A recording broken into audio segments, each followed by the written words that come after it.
মই খুব আনন্দিত যে প্ৰথমবাৰ গভৰ্ণমেণ্ট নাৰ্ছিং কলেজৰ যিটো একাডেমিক বিল্ডিং আৰু যিটো হোষ্টেল বিল্ডিং সেইটো ফাউণ্ডেশ্যন কৰিবলৈ পায় আৰু সেইটো বহুত বছৰ মানে এই ইনফ্ৰাষ্ট্ৰাকচাৰটো এনে পৰি আছিলে যিখিনি বিল্ডিং কৰিছিলে যেন হওক আজিৰ দিনত মই যিটো শুনিবলৈ পাইছোঁ যে ফুল ফ্লেজেড নাৰ্ছিং কলেজ হৈ গ'ল।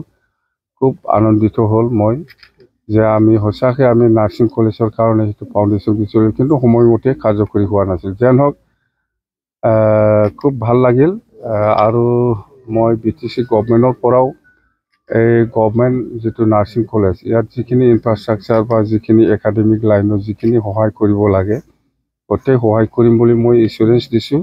সেইদিনা প্ৰিন্সিপালে মোৰ তাত আহিছিলে।